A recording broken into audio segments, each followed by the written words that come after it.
Namaste, Centurions. Aap log sab kaisa he.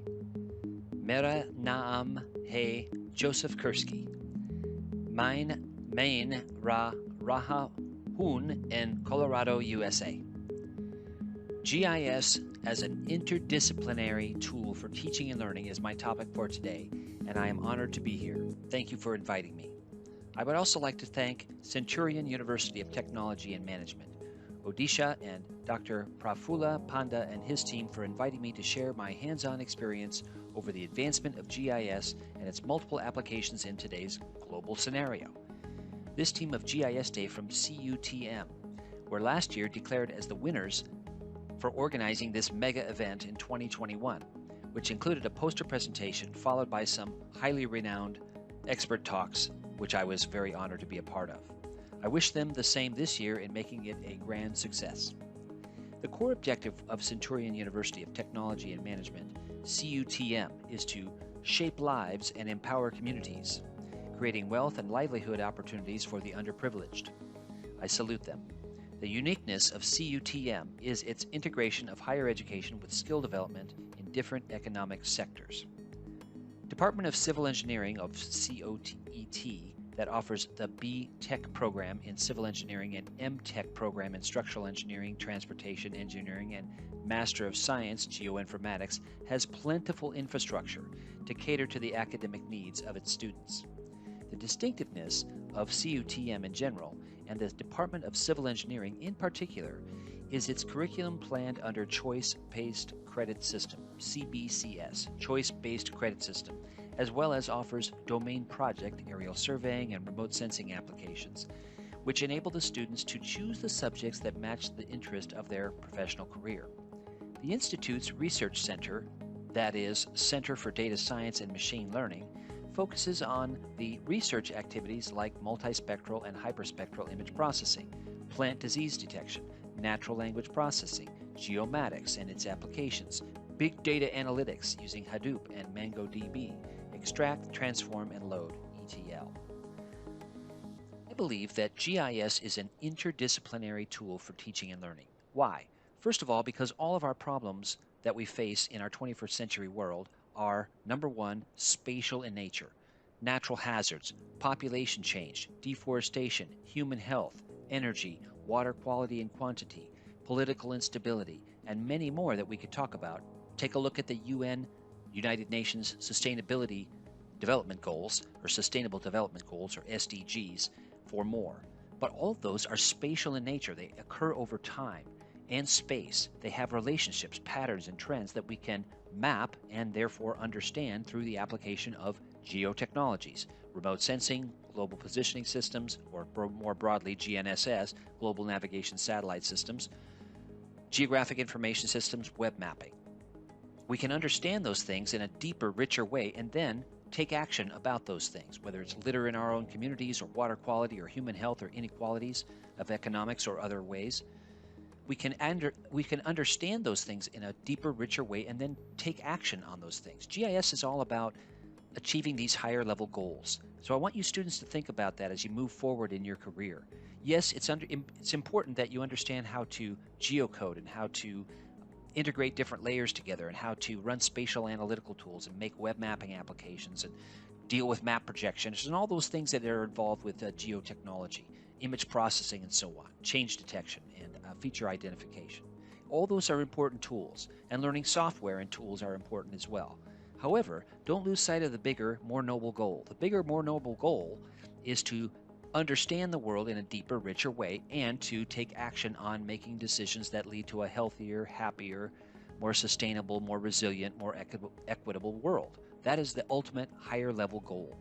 And so that's why I'm so excited about you students using geotechnologies, to be honest, because you're becoming the change agents of the future. You are empowering our planet to be more resilient, and you're helping people to make wiser decisions in their everyday lives, whether it's agriculture, transportation, business, engineering, or a whole host of other disciplines. So I salute you all. All of our problems are spatial in nature. They're complex problems. We need to understand them in a holistic way, looking at the Earth as connected with the biosphere, the atmosphere, the lithosphere, the hydrosphere. They're all connected, right? The anthroposphere, the human sphere. So by understanding those things, to understand things in a holistic way using geotechnologies effectively helps us to build this more resilient world. But I don't want you also to forget this tool right here. Your brain, your spatially enabled spatial thinking brain is the most important tool of all. It's not the geocoding or the map projections or the spatial analytics. Those are important, sure, but don't lose sight of this tool right here. This is the most important tool to nurture going forward. So I will encourage you all to be lifelong learners. And also, I believe that all disciplines are asking the whys of where, whether it's engineering, civics, economics, biology, zoology, hydrology, history. All disciplines are really trying to understand our world through a certain lens or lenses. And the why questions are fundamental to every discipline. Why are these two variables connected or not connected? Why is a certain change happening on the landscape in a certain place but not in another place? If we alter this variable, what would happen to another variable in our ecosystems, for example? So the whys are important, but also the whys of where are important. And maps and geospatial technology help us to understand the whys of where. It's not just where something is, it's the whys of where. So maps are more than reference documents. Where is India? Where is the USA? Where is Kazakhstan? Where is Hyderabad? Etc. The most important thing that maps and geospatial technology and data layers offer is not just the where things are, but the whys of where. So maps become more than just reference documents. They become analytical tools that can help us to make smarter decisions. Also, GIS is, in my opinion, sort of like music. It brings people together. And so that touches on the interdisciplinary nature of this talk today. Think about music. Everybody's got their own sort of tastes or preferences in music, but you almost never meet anybody that does not like any music, right? We all like some sort of music, multiple forms of music, many of us. Music brings people together, right? It makes people happy. It makes people content. It brings people together in situations, no matter what their background.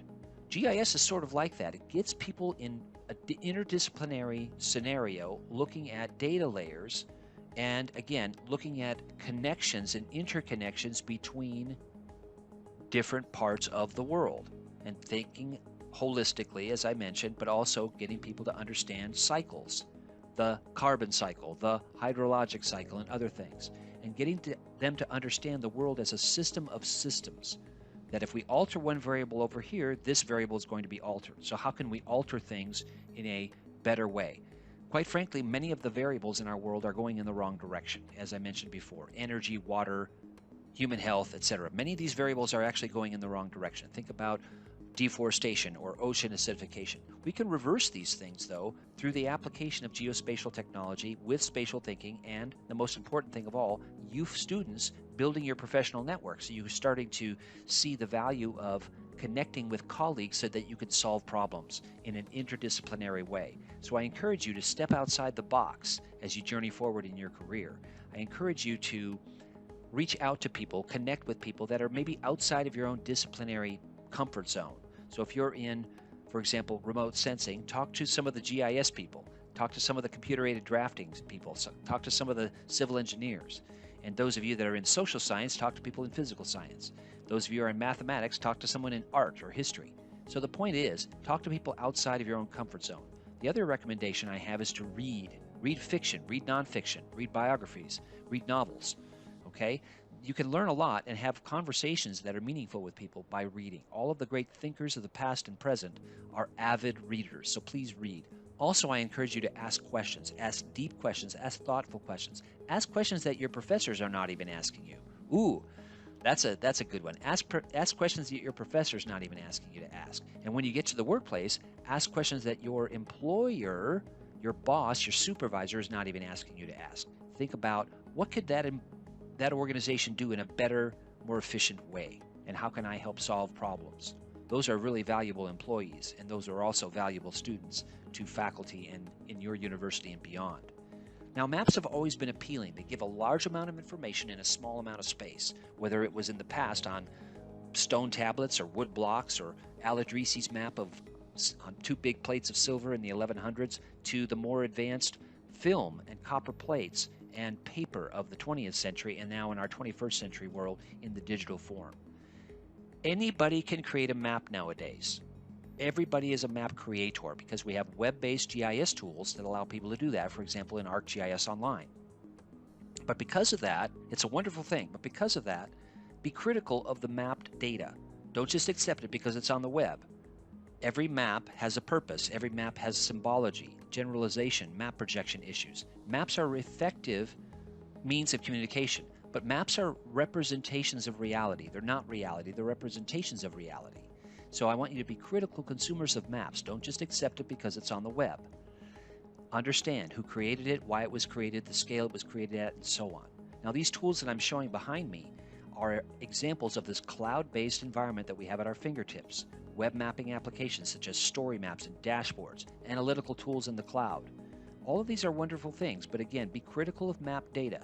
Understand as much as possible about the data before you end up using it in your research or in your instruction.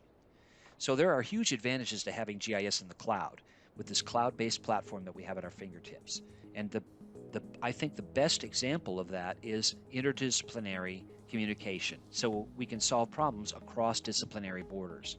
That's what we need, because all of these problems, circling back to our 21st century problems we identified in the beginning of this presentation, are spatial in nature and they cross disciplinary borders. So you need to be thinking across disciplinary lines and collaborate with colleagues across these disciplinary lines.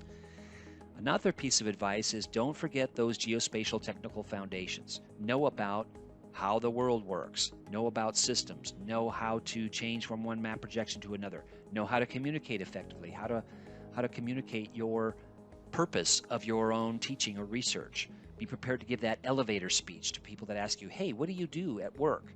Be prepared to say what you do, why you do it, and why it matters. Okay, so be passionate about what you do. I have over 5,000 videos on my Our Earth channel, for example. I'm very passionate about what I do, and I hope that you are passionate about what you do as well. And sometimes that takes a while to develop, so give yourself some space and time to do that. But really become interested, ask questions, and be curious about our world. Now, another kind of piece of advice is to travel. I know it's expensive, but travel outside of, again, your region, your town, if you can.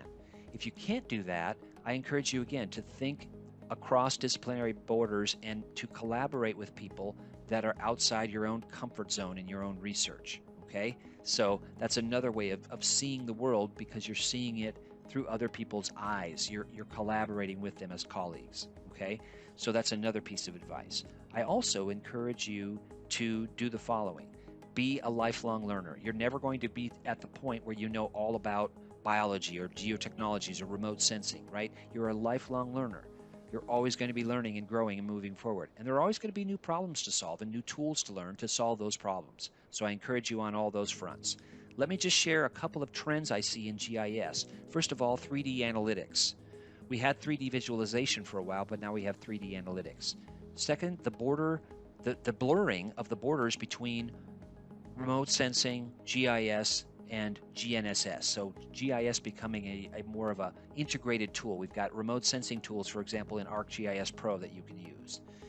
And also the blurring between CAD, BIM, and GIS. So mapping the interior spaces through CAD, computer-aided drafting and design, BIM, building information models, and geographic information systems. Mapping the outside spaces and the inside spaces together so that we can build a model for a city or for a university campus, for example. So that blurring is happening. Another trend that I see is the merging between artificial intelligence, machine learning, and GIS. You folks know that as well as I do, but I wanted to point that out because GIS used to be sort of a niche technology that was all by itself without tapping into mainstream computer trends and societal trends, and now it's becoming more integrated. So that joining is happening, and that's an exciting time. So those are a couple of trends that I see, along with societal trends like increased awareness that these problems are serious and they need to be solved. So the rise in geo-awareness is very, very much present. So with that, I'm out of time, but I wish you all the best in your journey. If there's anything I can do, please reach out to me on LinkedIn or elsewhere. I know you students are going to be the change agents in the society that we live in. And you professors, I salute you for encouraging these students. Thanks for letting me be a part of your lives today, and all the best wishes going forward. Peace to you all. Take care.